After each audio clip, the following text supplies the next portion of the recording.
What's going on, RTC?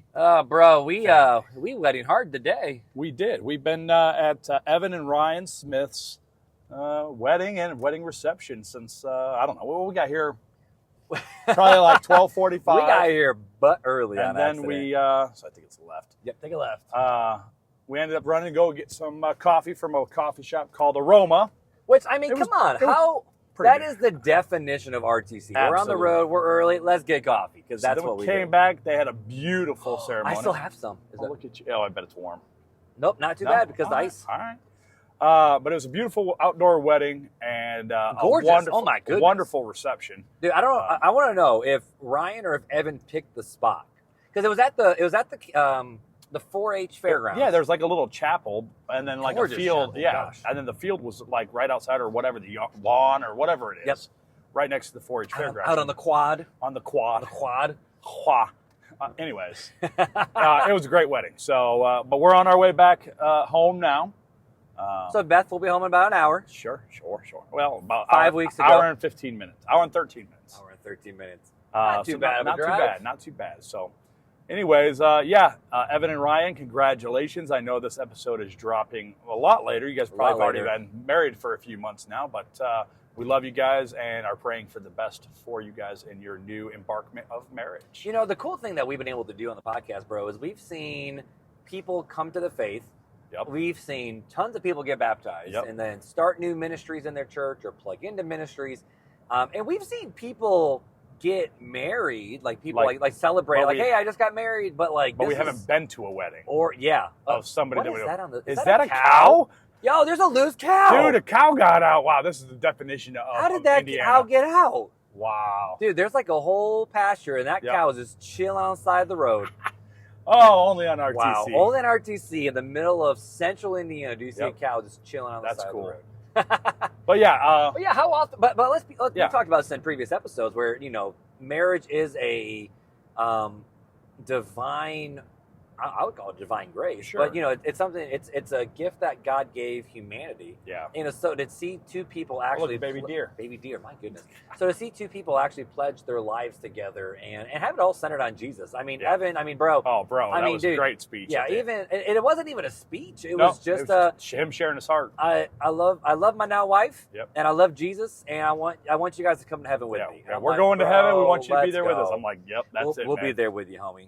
Amen. Absolutely. Which you guys are actually, after you guys get married, you guys are moving closer to our direction. Yeah, I think we're only going to be like 45 minutes, an hour maybe. Yeah, I mean, they're only 45 minutes out of us, so not too shabby. Bad. But bro, so for this episode, you were trying to think of some fun content ideas that would just get us chatting. Sure. Get us on some basic conversation. Absolutely. And we contacted your best friend. No. ChatGPT. No, not my best friend. But I was like, hey, I wonder, we just had recently an episode on the AI, right? And I'm like, let's see what AI comes with. I'm like, Christian conversations for a vlog. So you didn't even give it a big brief. You just gave it a very simple... What's Christian conversations for a vlog? And it gave me a list, right? And I was like, all right, well, we'll read through some of these questions on the list and talk about it. You know, it's the best, right? Because we're not researching and studying up on the content in which we're writing. It's just hey, let's do it and go, right? So off the cuff. What better way than ChatGPT? Anyways, so I'm going to start with number one, and we'll just work our way down the list until. Oh, we're going to start with number one? Well, yeah, why not? I'm just going to go number one and work my way down.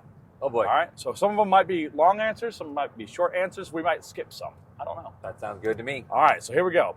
What does trusting God actually look like in an everyday life? So I'm guessing what it's saying is like, how does serving God, relying on God, look? What does it look like? Guesses. My first thought goes to the old hymn, where it's trust and obey. Oh no. no, but trust and obey, because the song goes, trust and obey, because there's no other way to be happy in Jesus but to trust and obey. Okay. And then that also leans back into my favorite Bonhoeffer quote that I seem to bring up every episode, where it's only the believers obey and only the obedient believe. And so how do you trust God in your everyday life? Well, you freaking live like it. Yep. Like, I mean... But what does that look like? Like, how do you what's that look like in everyday life? Well, I mean, you know, in the one side, it's there's the obvious ones where it's like you cast your cares on him, and when you get worried, when you get anxious, you go to him in prayer, and then you trust in him for... my brain just absolutely just went a whole different direction with that. Because like as Western Americans, we know what it's like to always be comfortable. Yeah. And so I feel like there's so many people in Christianity throughout a lot of history where you're on the outskirts of society, or you're in third world countries, or you literally are praying to God for your daily bread. Yeah. And whereas us in America, a lot of our worries and a lot of our are so concerns, or there's first world problems. Yeah. But I think the rubber meets the road, and it gets a lot more complicated when all of a sudden it's like, how do you trust in God when your spouse dies? Or how do you trust in God when your best friend betrays you? Or how do you trust in God when something at work happens, or you lose your job, or there's a death to someone you're close with, or exactly, right? Or it's like, how do you trust in God when certain situations come up that are so, like, you have no control over? Right. Someone else has, like you said, like with your job, like when your boss has that final decision on what does or doesn't happen, and your hands are literally in someone else, or your life is in someone else's decisions. Right. Like that's when it gets really hard. But every time I see in Scripture, it's like, okay, so what does it mean to actually trust God? I think of the one where rejoice always, pray without ceasing, and in all things give thanks. For this is the will of God in Christ Jesus our Lord, which is 1 Thessalonians 3. Yep, which is similar to Philippians chapter 4, where it talks about... now I'm going to brain flub on it. Are you talking about Philippians 4:13, where I can do all things through Christ? No. In famine or in health? No. I'm going to just pull it up. Hang on. Beautiful background. Bear with me. What the And so you talked about it. Rejoice in the Lord always. And again, I say rejoice. Let your moderation be known unto the man. Yada yada yada. And then it talks about finally, brother, whatsoever things are true, whatsoever things are honest, whatsoever things are just, whatsoever things are pure, whatsoever. So this is think on these things. Yes, think on those things which have been learned and received and heard and seen me and do, and the God of peace shall be with you. And that's, to me, meditating upon those things, and that is where I would say that's part of having that trusting moment with God, and thinking and dwelling.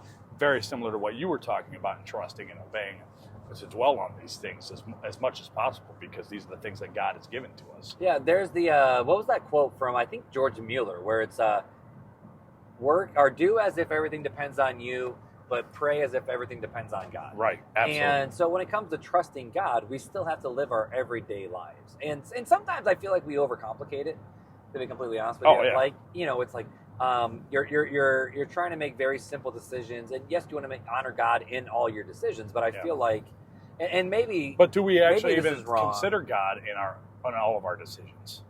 And that's one of those things that's a whole nother can of worms you could open up. Yeah, because okay, are we going to go to the zoo today or not? Okay, well, is that really a decision you need to pray to God about, right. Or is it the fact of, while you are doing this, make sure your life and your talk and your actions reflect God. Right. So I think it's more the fact of, if you really trust somebody, you're going to follow. You're gonna act. You're gonna do. Sure. So if you actually trust a chair that's gonna hold you up, you're actually gonna sit. If you actually are gonna trust that a car is gonna take you from point A to point B, you actually have to turn on the car and go. Sure. And so, what does it look like to trust God in the everyday? I think in one sense, it really is to just keep marching forward, keep moving forward. Don't just sit and I'm just going to wait on God to tell me what's going on. Right. It's like, no, get off your butt and go do something. Absolutely. Well, it's walking through those open doors, right? Mm-hmm. And trusting that, hey, these doors that are open, God is opening them and directing my steps, and that's what I'm trusting in. And even in my little decisions of, shall I go to the zoo today? And I go, yeah, I'm going to go to the zoo. Where I'm going to take the kids to the zoo? To me, I would say, well, all right, God's ordaining that we're going to the zoo today. In the grand scheme of looking down on things, for whatever that purpose may be. Maybe it's just spending quality family time together, or maybe God's going to put somebody in your path along that way at the zoo. I've had that last time we went to the zoo for the Illuminate the Zoo, right? Oh, did you guys get to go to that? So we went to it. Did you go to the nighttime one or during the day? We went during the nighttime, so at 8 o'clock at night we showed up. We only saw it in the day, so we didn't see it all light up. Packed. Like, there was no parking whatsoever. But we went there, and it's like, all right, this is cool, and we're enjoying it, and the kids are really enjoying it. And so we start feeding the fish. And one of my friends who I hadn't seen face to face in years, I used to go to church with, he walks up behind me. He's like, "Hey, young man, how's it going?" And I turn around. It's my friend Ben. I'm like, "Ben, oh, dude, what's going on?" And cool. so there was just that, like, what's the likelihood? It was God ordained for us to be there on that night to see each other, to walk those steps, to stop, and low storage. I know. My phone is on low storage. Wow.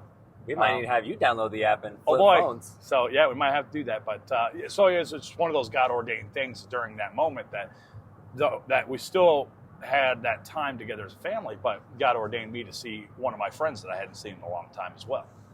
So you know what I mean? So I think in every day it's trusting God, like you were saying, every step you're taking, but it's stepping through those doors, knowing that if the door is open and I'm stepping through it, that God is allowing it. And if I'm walking my life and using my life to serve Him, then in essence it is trusting and obeying God, as long as I'm not, with the mindset of hey, I'm going to serve God in all my ways. And that may look like, what does that look like going to the zoo? Well, it shows that I'm being a family man. I'm taking care of my family. I'm also allowing my family to have good opportunities, good times. We're going to live as righteously as we can, even in our anger moments, try to be as righteous with our anger as we can. So not that we're perfect at that, but you know what I mean. So anything else? Nope. What's the next one we got? All right. So the next one we I'm got. just nervous about my phone saying low storage. We'll go to it, and we just might have to do some more editing. See what happens. All right. How do you keep your faith when life feels like it's falling apart? Oh, gosh. Oh, man. You know better than me on this one. So how do you do it, Mark? How'd you do it? How'd you keep your faith? Honestly, when life feels like it's falling apart? That's all I had. Like, when it came to my life falling apart back in 2019, in some regards, sometimes when bad things happen, who gets blamed? God gets blamed. Right. But a lot of times we can look at our circumstances and situations, and like when my life absolutely exploded, it started because of not even my own choice. Like, I just woke up one day and that was it. And so in one regard, I didn't lose my faith in God, because like I could sit there and say, "God, I can't believe you allowed this to do it." But it's like, but when you understand proper theology and you understand how God works, and then also the sovereignty of God versus the free will of man, you can look at it and go, yes, God is still good. Yes, the Lord gives and the Lord takes away. But in that situation, I could pin the implosion on someone else's choice. And so when my life went to complete crap, in one sense, so to speak, I wasn't sitting there asking God, "Why would you allow this to happen? Why did this happen?" I'd be like, "I know who did this, and I know why this happened. I don't know what's going on or what's actually happening, but that's not how God works." And I mean, I've also gone through like the death of a parent. I watched my mom walk through the death of a spouse. And when you understand that we live in a broken, fallen world, and that we're never promised that this life is going to be easy, I think it's actually, it makes sense to follow God in those things, where even though it's hard, it doesn't make sense. Yes, God could fix everything. He will one day. He hasn't yet. Why not? I don't know. And so there's some things where when your life is falling apart all around you, you first have to ask the question, okay, is this a choice I made, or is this a choice someone else made? Not to blame God in that. But even if it's completely unexplainable,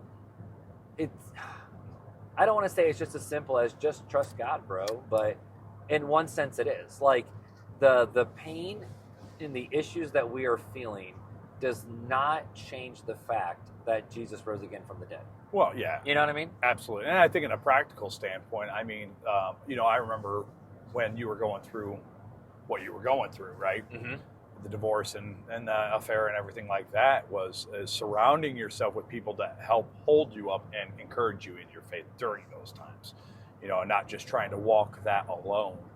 I think during hard times, that's what the body, the community, the tribe is supposed to be there for each other, to laugh together, to cry together, to hold each other, to love each other through good times and bad times. And, from a practical standpoint, I think that's why the community is so important, why we shouldn't forsake the assembly of the brethren. Just solely for that reason of living life together with that community. You have people to help encourage you during those times where you might be having a faith crisis. And then likewise, you might be the person doing the encouragement during the faith crisis of somebody else. So that's where we really lean on each other. And that's one reason why I love the picture of the three chords. That's what Evan and Ryan had at their wedding. Right. Was the passage of Ecclesiastes 4 where, what's the actual passage? I always know is 3 quarters are not easily broken. That's the part I always go to. Yeah, right. Me where too. It's like one can fall down. Ooh, it's a Cybertruck. Where it's like, with one person you can fall, 2 people you can pick each other back up. And honestly, it even mentioned in that passage was the fact of you actually enjoy life a little bit more when there's 2 people, but a cord of 3 is not easily broken or easily destroyed. And that's where the Christian community aspect really comes in. And us in our Western world, we don't really understand suffering and pain and heartache like a lot of other cultures have because of modern medicine and a lot of other different things. Absolutely. That's not to say that we don't have our own struggles, because we definitely do. Yeah, we have struggles of excess, of pushing God out because of excess or because of things we want to do. Things that third world countries don't really have to worry about, so not that. And I think what gets hard though is when it's you and you're the one going through the crap. Absolutely. And you're like, why can't you fix this? Why can't you change my situation? Yeah. Why can't you deal with all these different things? Knowing that he can, but we just don't know the why. Yeah. And I think that's where it gets. I was gonna say, you think that's where the struggle's at? That's where it gets not understanding the why. Because if we were told this is why, now of course it still stinks to be told like so. If I asked God when I was 10, so why did you have to take my dad from me? Well, that way you could then, your mom could get remarried. You could be moved out to South Bend. Because you moved to South Bend, you went to this little school called Northland. Because you went to Northland, then this happened, then this happened, then this happened, this happened. See, so sit down and shut up, Mark. Like, that would be nice. Yeah. To know what's going down, but it's really hard when there's so many different things that are happening that are outside of our control and we don't know why. And there are sometimes we can step up and do things, and then there's sometimes where we can't do anything. Right. And I think that's where it's hard. And for people, that's a McDonald's truck. Oh, they just have a sign on their truck. Never mind. I'm like, we are so distracted. 2 ADH guys in a car is a bad thing. This is why we podcast in a basement. With show notes. Yeah, keep us from being distracted. Yeah. So, everything you said I agree with. The wanting to know the why is really the part that comes into why people might be struggling during those hard times. But trusting in God and having that faith during those times of that God works out everything for the good for those who love him. That's where it's imperative to remember those promises, because had your dad not died and had your mom not got remarried and had you not moved to South Bend area, you would have never met me. Had you never met me, you would have never met Beth. Right. And you see, so it's just like me. Like, I go back and go, had I never done drugs, I would have never gotten in a fight with the church, which would have caused me to be so upset with the church and my family. I would have never moved to Florida. Had I never moved to Florida, I would have never came back with the different mindset that I was in, being on the drugs. And I would have never led me to seeking out to go online, which I would have never met Janelle, which means I wouldn't have my family. Which now all of a sudden it's like... Right. So looking at how God has blessed me now, I wouldn't have understood that back then had there not been some trust and everything. And I wasn't trusting God at that point anyways, but it just shows you how God orchestrates everything that we have now in life. The good things we have in life now are all really orchestrated by God. And had we made a different choice back years ago, we wouldn't be in this situation we are today, having the spouses we have, having the families we have. So sometimes during those hard times, you just have to trust God that God knows what's best for us, and God has a plan, right? Mm-hmm. And God's plan might be martyrdom, right? We've seen that with the apostles, a lot of people in the early church, people in third world countries right now that are being murdered for the name of Christ, right? That might be the plan God has for you, and you just have to trust him in those moments, that he's going to use it for his glory and for his good. Yep. So I like it. All right, let's see here. The phone Two down. Phone keeps shutting off, so it keeps going into. I only got to read like 4 of them while we were waiting for the wedding to get started. Yeah. All right. Here we go. Number 3. Have you ever felt like God was silent, and what did you do? You ever felt like God was silent? I could say when I was on the road to destruction, as I'll call it for myself, self-destruction.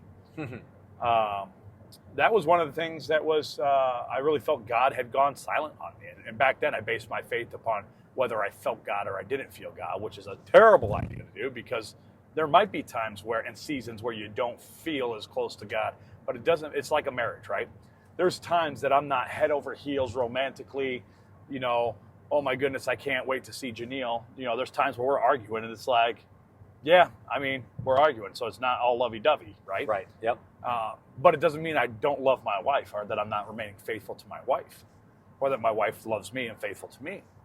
And it's the same with our relationship with God. We may not always feel overjoyed and up on that mountaintop of glory, of faith and feeling Him and being all excited and motivated to serve and just know that, hey, everything is working great. We might be on a low, but it doesn't mean that God is any less faithful to us, and we shouldn't be any less faithful to God during those moments, which is why you should never base your faith upon a feeling. Mm-hmm. But during that time when I was younger, I did base it upon a feeling. But what it comes back down to now, thinking back on it, hindsight's always 20/20, was that it was because the road of sin that I was going down, that God wasn't necessarily silent. I just stopped listening. I no longer sought Him or sought His direction or sought what was best for my life that He wanted for me. I wanted my own way. I wanted certain things. I wanted to have good feelings. And so was it that God actually went silent or was it that I stopped listening? And that would be the more question I would say. Active listening? Yeah. Right, absolutely, yeah. Because for me, it seems like the more I'm in the Word, the more I'm in community, the more I'm in prayer, the more I can appreciate and see the little things of God, right? The little blessings of God. But the more I'm self-centered, the more I'm not in my Word or in prayer or in community or not seeking His face, the less I see of those little moments of God. And I just miss it, and I just start getting miserable. And I think, and again, that's just for me. It might be that way for other people too, but I think it's important to, in those moments where it feels like God is getting quiet, just do a quick self-evaluation and say, all right, am I seeking God? Is there a reason for this? And if God, it may not be, you might be still seeking God and it's still gone quiet, but it doesn't mean that He's actually gone quiet or left you or gone away, because He says He'll never leave us nor forsake us. It's just we're not hearing Him at that moment. So I guess that's my take on it. Yeah, this is one I've thought about quite a bit, where I'm very much a tangible, physical person. Mm-hmm. I would be Thomas, bro. I'd be doubting Thomas in a heartbeat. Yeah. Like not in a good way, but I Sure. think I would be like doubting Thomas. Yeah, I'm more of a Peter, like slice the guy's ear off. Yeah, I'd be more like Thomas. Like, nah, yeah, I gotta see, guys. Like, yeah, right. I believe you say you saw something, but Yeah. until I see it, I can't do anything with it. Right. And so, with that being said, it's very hard for me where it's like even in a service where there's some traditions that do more tangible acts of worship in terms of body positions during prayer, candles and scents and other things that I actually really like experiencing those because it connects my senses to my actions mentally of what I'm doing. And so I always did worship experiences for the teenagers, which, fun fact, if any of my teachers are listening, that's why I did it, was because that was a way that I could actually not just have my brain out be out there floating, but actually gives me something tangible. But that is the idea of not just God going silent. That's not so much more what I think through, but it's more just the fact of I don't want to just say I don't even know if God's even there. But some days it feels like that, and that's what it means when God goes silent. Does God does God go silent on all of us at some point? And when we read in Romans that the heavens declare the glory of God, when we see that when 2 or 3 are gathered in my name, there I am in the midst of you. When you read the promises of Jesus of, I'll never leave you nor forsake you, and you see God saying that to Joshua, you even read in Hebrews of, for those for those that are his, he'll never leave them alone. And even in Isaiah, where it's like, even in the fire, you will be there. Yep. David, even though I walk through the valley of shadow of death, I'll fear no evil, for you are with me. Right. Some days I really sit there and think, so are you really with me in this or not?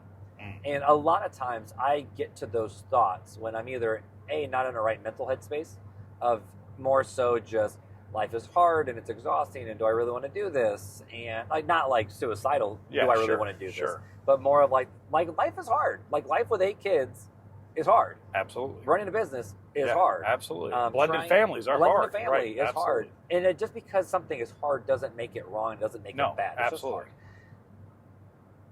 But when the idea of what do you do when God goes silent, in one sense, like and this is where my theology, where I answer that last question comes in. Because like theologically, I know, well, God never goes silent, because in the days of old, he spoke through the prophets, the law and the prophets. And even the creation cry out. And now he speaks through his son, Jesus. And where do we find those? Well, we find that in the gospel, the New Testament writing, and then all throughout church history. So if I really think, oh, God is just silent, he's not speaking anymore, well, I just need to sit down and actually be like, all right, well, let's read what God says. Let's read what Jesus says.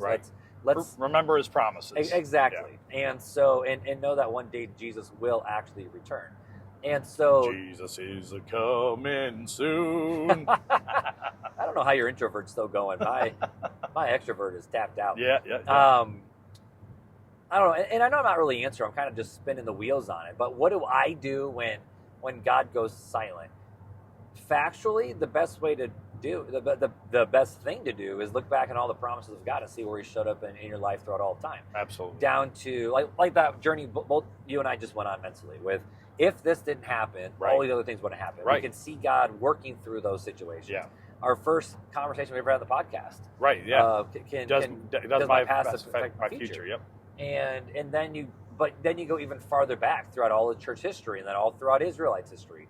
Like, you always see the Israelites setting up some sort of physical remembrance, whether it's an altar or a well or a tower or something, so that way when you and your kids see this, you can tell the story of God and to see what he did here today. Right. And that's the whole reason, like Passover, right?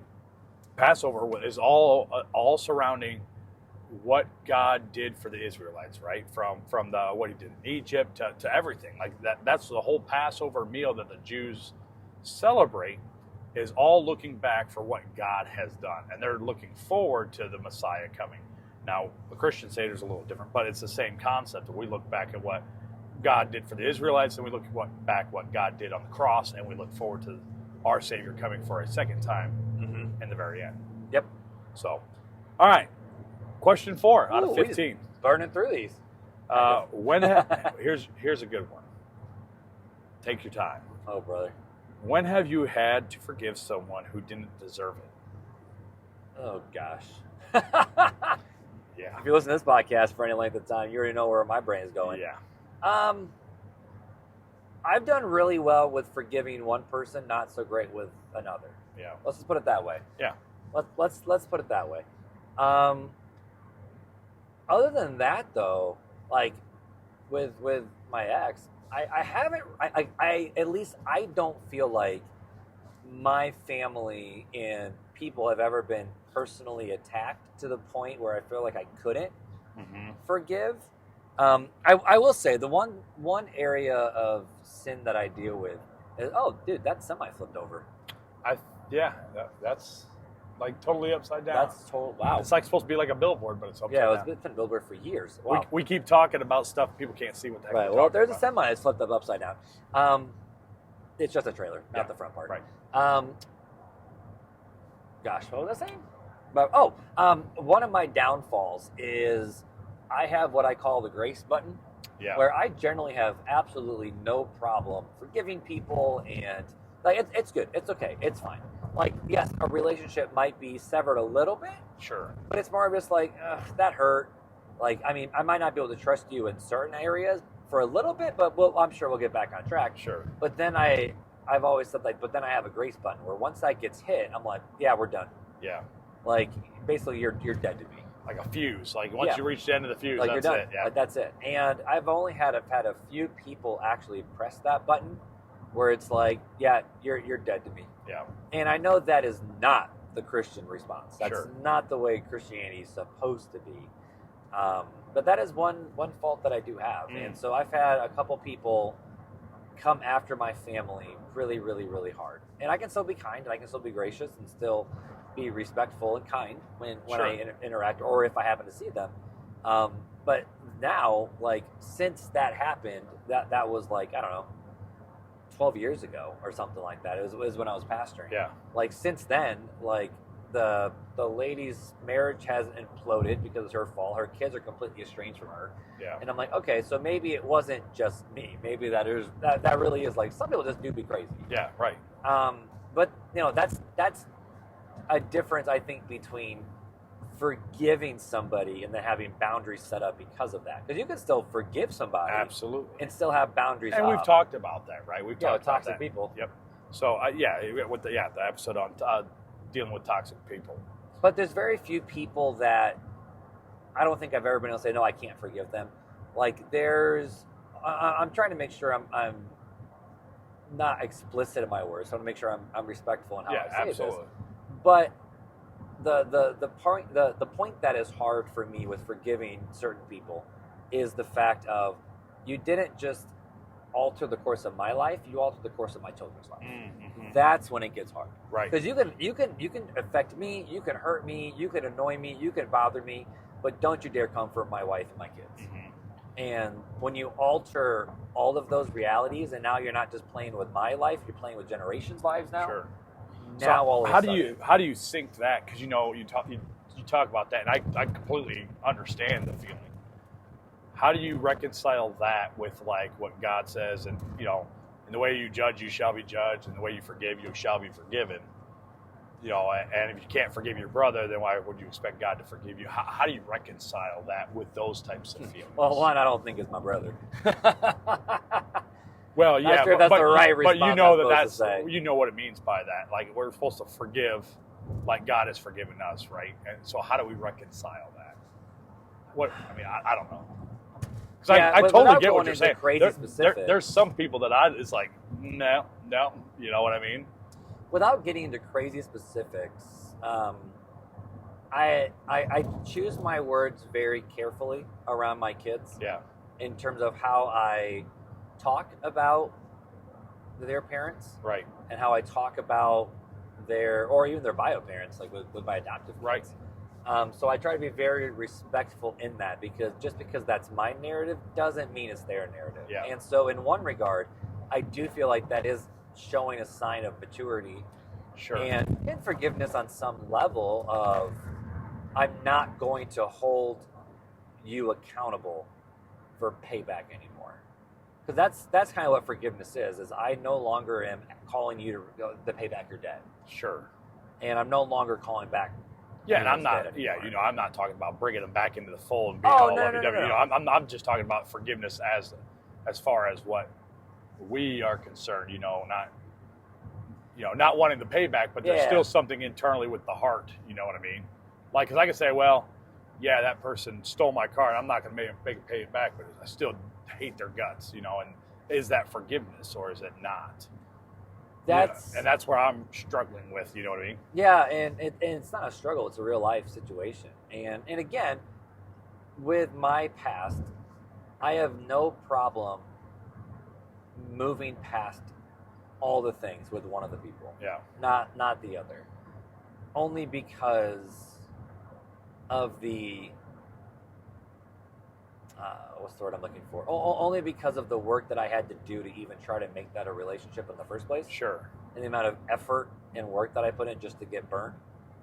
And I don't know, what does forgiveness actually look like for someone like me, and for other people who have gone through divorce and affairs and other things like that? Because some people say, well, true forgiveness is you move on, you get remarried, you fix your marriage, you're all good and dandy. Whereas that's not. But I'm saying, what's forgiveness from God's perspective? Like, that's what I'm looking at, right? Because that's ultimately what we're going to get judged on. And so what does forgiveness look like from the perspective of God? I think it comes back to whatever debt you owe me, you don't have to owe that to me anymore. And I feel that. I don't feel like I'm owed any debt. Sure. I don't feel like I'm like it used to be the fact of, you hurt me so bad, I pray you get hurt as bad as I Sure, did. sure. And I don't really think that anymore. Now it's just like, it is what it is. You know, I hope my kids don't have more trauma in their life. So I don't want to wish bad wishes, because then that will just cause more trauma in those little kids' life too. But what does it actually look like? I don't know. Like that's where it gets hard. And there is a level of, you know, full honesty and full disclosure. I heard it was either a sermon or a conversation from it was either Charles Stanley, Andy Stanley's dad, like it was either Charles Stanley or Eugene Peterson, who was the message translator. Yep. And one of them said, basically, you are not fit to be a minister, pastor, elder, if there are people in your life that you have not yet forgiven. Right. And that's honestly one reason why I haven't even pursued full-time ministry. Right. So I'm like, I don't know if I have forgiven in the way where, especially if someone came to me and said, hey, I have these issues, and me not look at them and be like, you're a boneheaded idiot. Yeah, like, sure. Like, you know, so I don't know. I know that's not really a straightforward answer. I'm just kind of but it's a verbally real processing answer. It's it. a real talk answer. Yeah. So, and I mean, it goes to show that we're all still, you know, working and trying to figure things out in our own lives. I mean, that's what it shows for me. But I have to give kudos to you, because, like, you know, you were talking about this on air about, like, you know, you had a buddy that you completely separated ways from for a couple years, and you both had to humble yourself and say, I screwed up in this. Yeah, area. but that's not an affair, right? That's not right. The ultimate betrayal. You know, the thing that I can compare that's still not even at that level would be, you know, it took me years and years and years and years and years to forgive my parents, and the wrecked relationship that I had between them and me, and of just differences in upbringing and how things went about. And, you know, I don't want to get into a whole lot of details because they're different people now. Right. But there was a lot of abuse that happened. And that's it. And I think that's the only other situation that is harder than the one that I went through. It's when you were like physically, mentally, emotionally, sexually abused by someone who was supposed to take care of you. That's the thing, right? Is that your home is supposed to be your safe castle, right? That's supposed to be where you can go at any point when you feel unsafe. And I didn't realize that was what it was supposed to be until years later, really until I moved out and moved in with my aunt, who passed away last year. And she's the one that kind of taught me, and she's not even saved.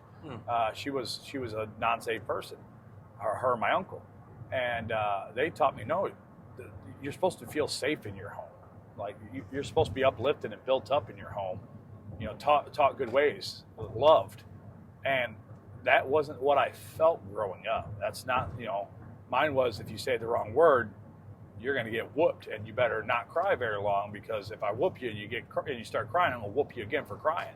Like that's the type of stuff, you know, the whole I'm Lord of my house and I'm like a God in my house was a very well termed. And these, you know, my parents were Christian. Now, granted, I think they've grown a lot spiritually since then, and they've changed their ways, but you know, at one point, my dad said those words, like he was the priest and Lord of his house, almost like a God in his own house. Like, and that's, to me, a very bad, twisted version of what Scripture actually says. So there was a lot of taking Scripture and twisting it. So there was a lot of fear of God because there was fear of my dad. And just, you know, that wrecked me and my relationship with God, because of I viewed God as my father, who was an abusive person, and my mom, who was, you know, always fighting with my dad. It was just a bad thing, right? So, you know, it took a long time for me to forgive, and you know, still I agree with you. There's boundaries, right? I still have boundaries with my parents, right? And you have to have boundaries, you know. And I won't get into the boundaries because, again, you know, I'll get. That's where it's hard. I'll get into it with you like offline. You and offline, I'm like, dude, we got someone to talk about with this one. Offline, we can get into it, but online, you know, you still want to be respectful because there are other people, and you don't want to bash people's names. But, right. You know, and so that's why I say when I say I understand how hard it is. You know, I'm with you. I didn't experience being left by somebody that I was in love with, that we vowed, you know, made vows together. But the people who were supposed to protect me and care for me, I understand that, right? That they didn't do that. I understand what abuse looks like. That's why my heart goes out for anybody that's in abuse, an abusive situation, or yeah. And so, that's it. Is I feel like a lot of times in the church, throughout years, when there was some sort of abuse that happened, that we've either made the victim the bad person, or swept it all under the rug. Or just like, all right, well, we forgave them, so we're just going to act like nothing happened. Right. And then all of a sudden the victim doesn't feel safe, and right. the abuser is not held accountable. Sure. And so as the church then, how do we balance that then? Now real talk, audience level. Sure. How do we balance that where if someone does do something and it does hurt us and it does affect us, how are we able to forgive and, I'm not going to say move on, I'm going to say continue on. Okay. Well, I would say it would depend on the relationship. Okay. Because there's huge differences between another congregant and you and your spouse and you. And the type of abusive situation, or even just the type of regular situation. Is it an argument? Is it a disagreement? Is it an abusiveness? Is it a sexual abuse? Is it a physical abuse? Is it a mental abuse? Each of these things, I think, you have to deal with as a church. As a church elder, leader, has to be dealt with in a little bit of a different way. If it's a dispute between congregants on, I don't know, say whether to wear a suit or not, right? First of all, I would say, well, look at the scripture and see what God says, right? And I'd give my opinion on it. And then I would say, if it's some other type of thing, or if they sinned against it, if you lied to me and I was upset and I went to Pastor Scott, I know what Pastor Scott would say. I can guarantee you. You'll probably know what he said. Have you talked to Mark about that yet? Have you talked to Mark about it? Go talk to Mark about that. This is not a leadership level. This is a brother level, right? Because it's not something to be fearful of having those conversations. It's not like an abusive thing going on right now. It'd be different if I was like, if you and I were living together, right? And I was beating the crap out of you all the time. Whole different ballgame. Then I wouldn't say, as an elder, I wouldn't say, yeah, go try to work it out with them. I would say, no, we need to get you to a safe place. We need to speak to this person and find out both sides of the story, and report it to the authorities if there's signs of physical abuse, and let the justice system work. But then even after that, there still needs to be boundaries, and we still need to protect the victim. Similar to how Southside handled what happened between you and your ex-wife, right? Mm-hmm. It was, no, Mark's the victim. Unfortunately, we love you, but we're going to have to ask you to leave because we have to set boundaries to protect Mark. It's not that we hate you or we're throwing you out because of your sin. We're saying you were unrepentant, and we have to stand by the victim, right? And I think that was the absolute best thing that the leadership team ever decided at Southside, and this was even before I joined, but I totally agreed with it, of how to handle that situation, right? That I would call that like a mental, spiritual abuse, right? It was a physical abuse in a way because it broke your vows, right? It broke the sacredness of marriage. Mm-hmm. But it was very much a spiritual, because of spiritual bonds and the mental bonds, emotional bonds, those types of things that were in those situations can cause abuse because it's really tearing the other person apart. Mm-hmm. And so you have to be protective of that person. Now, it's not a legal abuse, so it's not like you got to report that to the authorities. But like if it was sexual abuse, right? If John Doe was sexually or inappropriately touching Jane Smith, all right, the very first step is go to the authorities. That's the very first step. Protect the person and go to the authorities right away. Like that's a no-brainer, right? And that's, so for each of these situations, I believe, has to be dealt with. And then, that's when forgiveness comes in a whole different flavor. Absolutely. Than a small-time skirmish, right. Or a disagreement or a frustration. Because that's the thing. It's like I've seen a lot of folks in the church have disagreements, tempers flare. Let's just be honest. Like certain like hurtful words were like strung across, and they were thrown out and whatever. And all of a sudden, people are hurt now. They are emotionally hurt. Sure. And with forgiving them, it's one of those things where it's like I don't expect justice, or well, not even expect justice, because there's different levels of justice, but it's more the fact that I don't expect retribution. Yeah. So like if I'm just gonna say if April all of a sudden got mad at Adam, I'm just throwing 8 names out here now, and they were serving in ministry, they got in a heated argument, they started fighting. Okay, well, what does forgiveness look like? It's the fact of someone has to humble themselves and say, like, I was wrong. Can you forgive me? And the other person say yes, but that doesn't mean all of a sudden everything's hunky dory and you just sweep everything. They may say, hey, listen. Like, yes, I forgive you. We need to work on communication skills to where we can have a conversation rather than leading into an argument, hurt feelings, and things, names or whatever being hurled around in that situation. And that's when it comes into all of a sudden, okay, so what does that look like practically? Well, It's like love is patient, love is kind, it keeps no record of right or wrong. And so there is I would say a balance and a dance between what does it mean to forgive and continue on versus forgive and we have to separate. And I don't know, but and I think it's situational. Forgiveness used to be such an easy thing, but I do think if when we bring Scripture into it, where what did Jesus say when he was on the cross? He said, "Father, forgive them, for they don't know what they're doing." Right. And then you also see Stephen saying the same thing too. Father, forgive them, they don't know what they're doing. And there was no malice behind it. No. Right? And so what does that look like then? With if Jesus can say that to his people that killed him, Father, forgive them, they don't know what they're doing. Right. It's like, how do I forgive that person? But because not only but especially if they know what they're doing. Not only that, but the people that were having him killed were the same ones that were leading his people astray. Right. It was kind of a double sword, right? The Israelites were the chosen people, and the Pharisees and Sadducees were steering them away. Yep. Now, he did say they were going to be held accountable for it, right? As teachers and stuff like that. We see that Paul talks about teachers are held to the double standard of everything else. Mm-hmm. So I believe that would also extend to those Pharisees and Sadducees that taught falsities. But yep. And when we see, okay, so what does forgiveness in Jesus look like? It means we no longer pay the penalty for our sin. And so when someone sins against us, by me saying, I forgive you, sure, I'm saying I'm no longer holding it against you, right. And I no longer need retribution. Yeah, there's no malice anymore. Right. Not that I have to go and be hunky-dory, goody-goody friends with you, but there's no malice, there's no ill will intention anymore. That's it. And I think the fact of how do you know if you've forgiven someone or not is how you talk about them when they're not around. Yeah. How you talk about them when you're just very frustrated in this, that, and the other. And then how you interact or act when they are in the same vicinity as you. And I would think it would even be your thought process, in your inner thoughts. There's thoughts that everybody has that may not get shared with people on the outside. And Christ always came and dealt with the heart of the matter. Mm-hmm. If you say you've never committed adultery, but you look upon a woman with lust, right?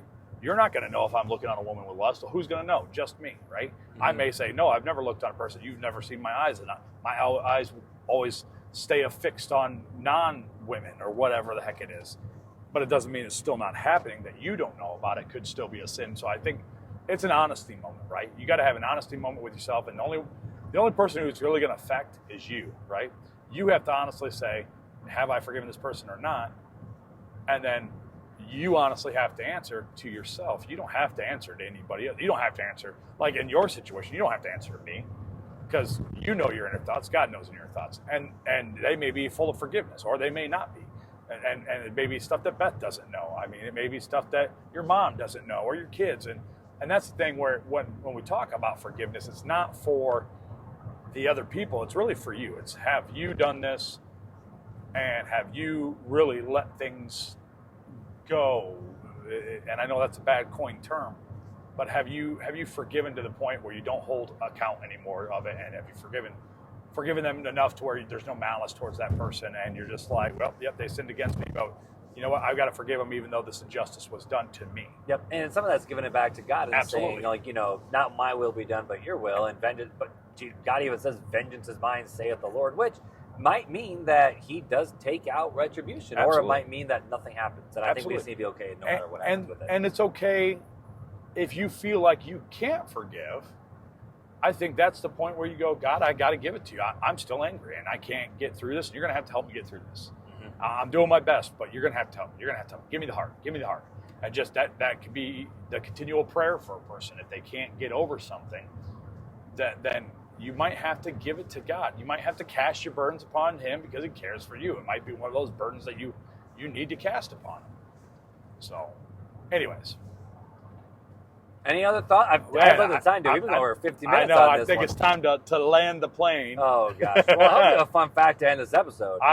What's the one? Because okay, guys. So at the wedding, right before we left, Evan's like, "All right, bro, you gotta give me a fun fact before you leave." I know you caught me off guard. I'm like, dude, you are legendary for your fun facts with Fuller.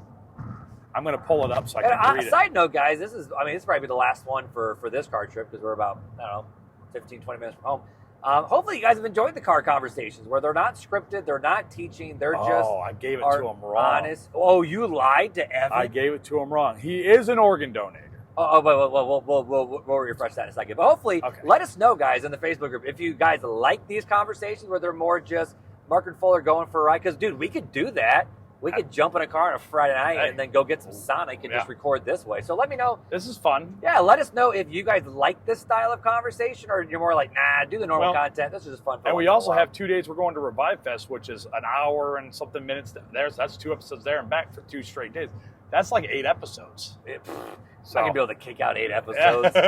Maybe 3 or 4. Oh, come on. These are fine. You're fine. Oh, gosh. Listen, I listened to how much you talk at the wedding reception. I know you got it in you. That's true. It's more of like knowing you're going to be recorded with your thoughts. I know. Is a completely different mental exercise. It is like a video diary. Yeah. When we do episodes like this, it feels weird because it's not like, and we can't quite have the full conversation for certain topics, aspects. Anyways, fun fact. All right, what's the fun fact? Okay. I am sorry, Ryan and Evan, because I told it to you wrong. What I read was not factual, but here is the factual portion of this. Did you know the Pope can be an organ donor up until he becomes the Pope? Okay, so then once he becomes the Pope, the Catholic Church basically seizes ownership of his body. Did you know really? That? No. Pope can't be an organ donor because the Catholic Church has seized ownership of his body. During his papacy, Pope Francis was an outspoken supporter of organ donation, medical term meaning when a person signs paperwork so they can after they Pope die. Frankie was all about it. Okay. So he was all for it, but he could not. Once he became the Pope, the Catholic Church seized ownership of his body. Fascinating. That's a fun fact. But so my question would be is when did that start and why? Because normally the Catholic Church, the thing about the Catholic Church, whether you agree with it or not, they always generally give a reason for their thought process. That would be a good thing to look into, though. Yeah, where it's like, why did they say that? Unless they say like his body is. What I read was that the Pope could be an organ donor, but his organs could only be donated to higher officials in the Catholic Church. Which that would make sense, like give it to like one of the archbishops or one of the cardinals. That was incorrect, so I'm correcting my statement. So the fun fact is, so any priest and cardinal can be an organ donor, but once they become Pope, they no longer. It didn't say cardinals. It just said popes. The papacy. Interesting. For the papacy. That's really interesting. Just the papacy. That is a fun fact. So that was a fun fact, brother. That is a fun fact. Why don't you tell the people where else they can find fun facts at? They can find fun facts by listening to any other RTC episode. We've done fun facts since episode 1, my guy. Yeah. And very few times have we actually repeated fun facts, which I think is actually really, really cool. My check engine light just came on, so that's interesting. That's not good. Yeah, we'll have to see what's up with that here in a little bit. Maintenance required. Which, we'll have to see what the maintenance required is, because normally it's just... Yeah. Well, that's kind of freaking me out a little bit. All right, well... So we'll have to figure out what the heck's going on there. Oops, I just changed my clock. All right, well, if you haven't already, head over to our Facebook page on Real Talk Christian Podcast Community and join the Facebook group if you have not already. We actually did a live video from Ryan and Evan's wedding with them, so if you probably go check that out. It's in June 7th was the date if you want to go back and look at it. It was a lot of fun time with them.